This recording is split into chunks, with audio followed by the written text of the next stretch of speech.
আজ আমরা ঠাকুর শ্রী রামকৃষ্ণের পরম প্রিয় শিষ্য, যাকে সব কিছু ঠাকুর উজাড় করে দিয়েছিলেন এবং যার মাধ্যমে ঠাকুর ভারতবর্ষের ধার্মিক অভ্যুত্থান চেয়েছিলেন, সেই পরম পূজনীয় স্বামী বিবেকানন্দ আমাদের কি বলতে চেয়েছিলেন তা আমরা আজ শুনব। আগুন জ্বালো। আগুন কি সাংঘাতিক, ও তো বিভীষিকা, ও তো মৃত্যু। ভীরু মন প্রার্থনা করছে, হে বন্যী তোমায় নমস্কার, হে হুতাশন, হে হব্যাবাহন, হে অগ্নি, প্রভু তুমি সব জ্বালিয়ে দিও না, আমাকে আমার মধ্যে বাঁচতে দাও। তুমি আমার কাছে এসো না, পুড়ে মরে যাব। দূর থেকে ভেসে আসছে এক অপূর্ব সঙ্গীত, চারিদিকে আগুন জ্বালো, ওগো আগুন জ্বালো। এই আগুন জ্বালাতে দ্বিতীয় ব্রহ্মার মতো আবির্ভূত হয়েছেন স্বামী বিবেকানন্দ। শ্রী রামকৃষ্ণের কথায় তিনি ছিলেন জ্বলন্ত আগুন, তার বাণীতে বন্যী, চাউনিতে বিদ্যুৎ, আর সারা শরীরে চোখ ঝলসানো জ্যোতি ছটা।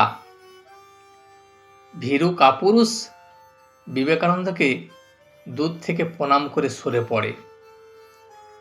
বিবেকানন্দ জ্যোতির সন্তান, তাই বীর বিপ্লবী মৃত্যুঞ্জয়ী রায় তার কাছে যেতে ভরসা পায়।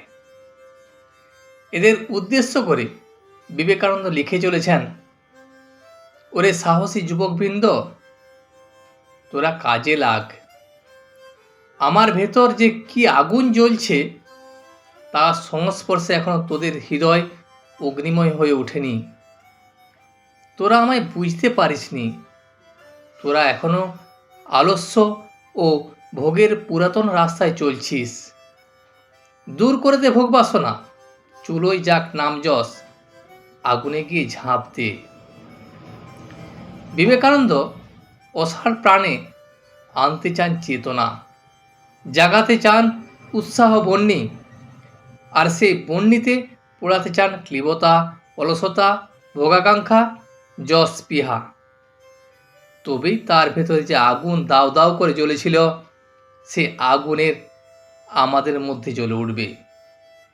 কিন্তু উল্টা বুঝলি রাম হলো। আমরা কেউ বিবেকানন্দর কথা একেবারে বুঝতে পারলাম না, কেউ কেউ ভুল বুঝলাম, কেউ বা একদেশ বুঝলাম। বিবেকানন্দ বললেন, ঘরে ঘরে উৎসাহাগ্নি জ্বালাতে। আমরা আগুন লাগালাম ট্রেনে, ট্রামে, বাসে, রেলে, দুধের গুমটিতে, ডাক বাক্সগুলোতে। বিবেকানন্দ বললেন, সব ভেঙে চুরমার করে ফেল। কি ভেঙে ফেল না, কাপুরুষতা, তীব্রতা, অলসতা, মায়া, মোহ আমরা ভাঙতে লেগে গেল।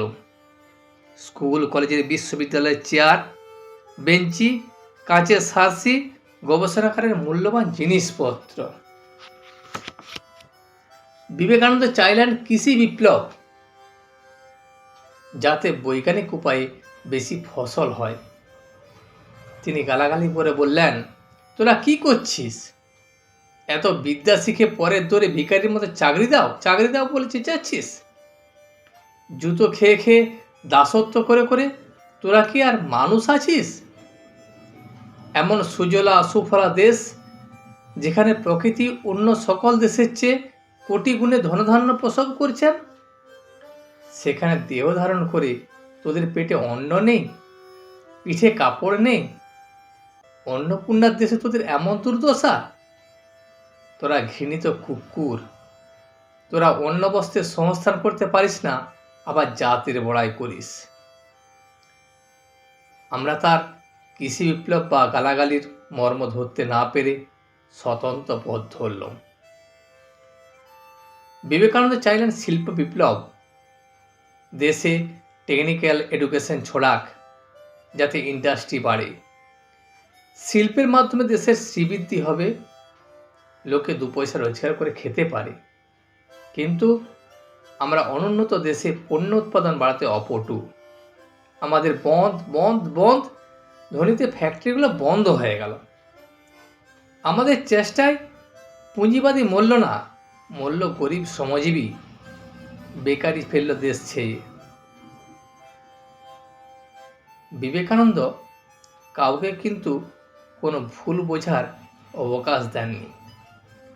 শাসক গোষ্ঠীর উপর তিনি খড়গহস্ত। শোষিত জনগণের প্রতি তার অপার সহানুভূতি। কারো মন রাখা, কথা বলা বা ধনীদের তোয়াজ করা তার গোষ্ঠীতে ছিল না। তিনি ছিলেন মেহনতি, জনতার দরদি দোস্ত। শ্রমজীবীদের সম্বন্ধে তিনি বলেছেন, এরাই হচ্ছে জাতির মেরুদণ্ড। তিনি শুনতে পেয়েছিলেন শূদ্র জাগরণের পদধ্বনি।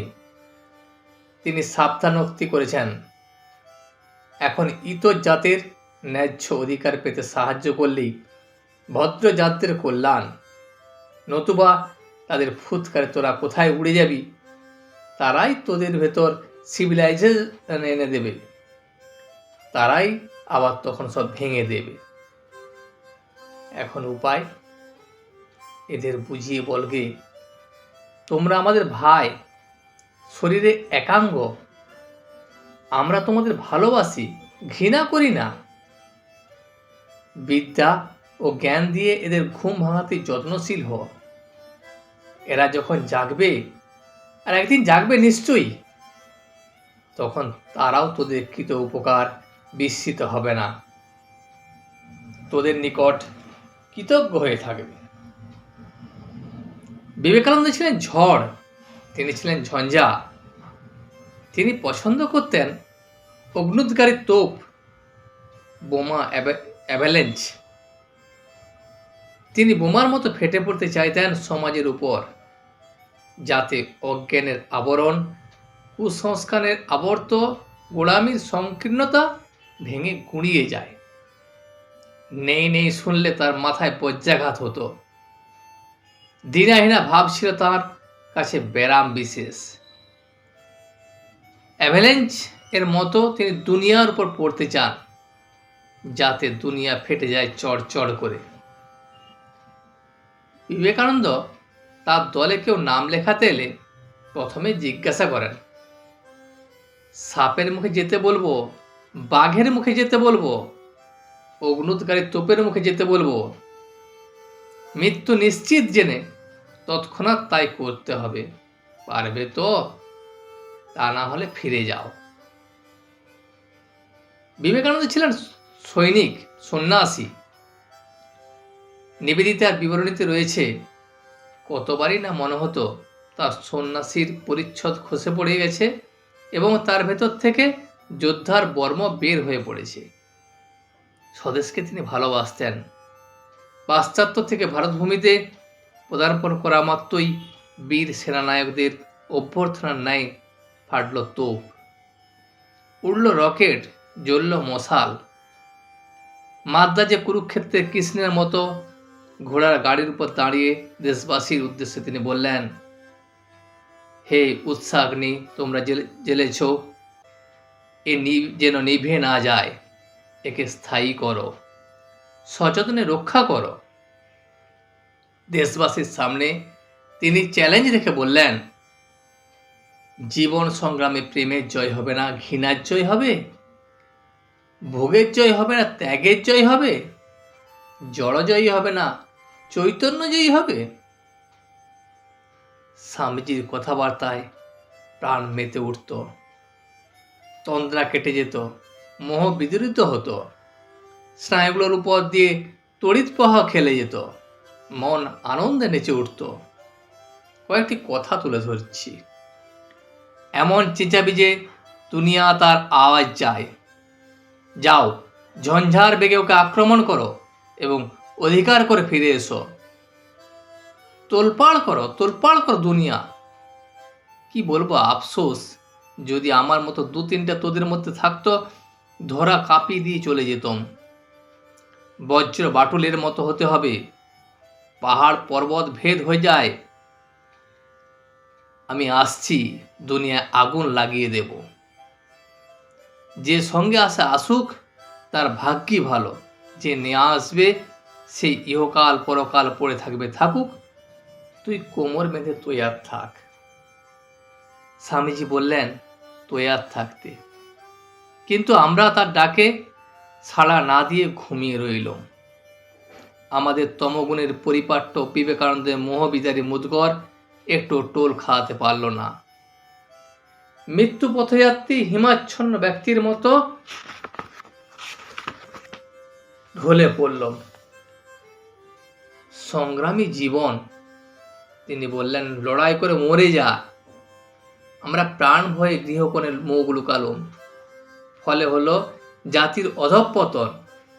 জীবনের সর্বক্ষেত্রে ভারত শুধু ঘুমিয়ে রইল, আর অন্যান্য জাতিরা তত্তর করে এগিয়ে চলল।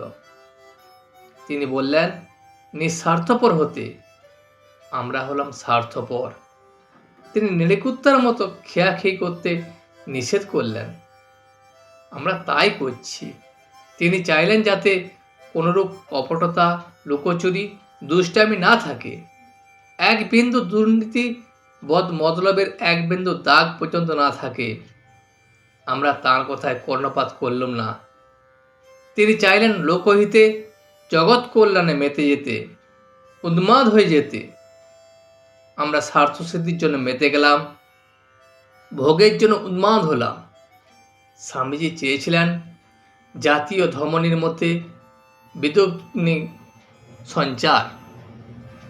তার ইঙ্গিত দেখা যাচ্ছে, তবে এখন যে আগুন জ্বলছে তার ইন্ধন হচ্ছে ঈর্ষা, হিংসা, স্বার্থ, গুতাগুতি।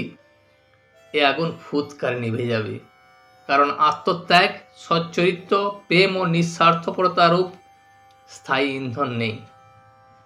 স্বামীজি যে আগুন জ্বালাতে ইচ্ছা করেছিলেন, তার জন্য তিনি চেয়েছিলেন একদল আগুনের মতো ছেলে, চরিত্রবান, বুদ্ধিমান, সুশিক্ষিত ও পরার্থে সর্বত্যাগী, যাদের ছাতিতে সাহস, হাতে বল, চোখে বন্যি জলে।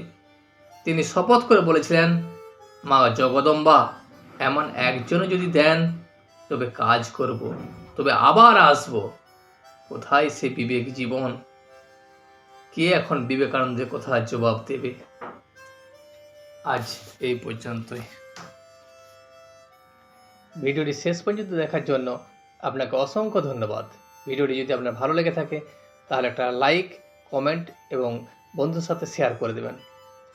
সাবস্ক্রাইব করে পাশে থাকা বেল আইকনটি বাজিয়ে দেবেন, যাতে আপনাদের নতুন ভিডিওগুলি সর্বপ্রথম আপনার কাছে পৌঁছে যায়।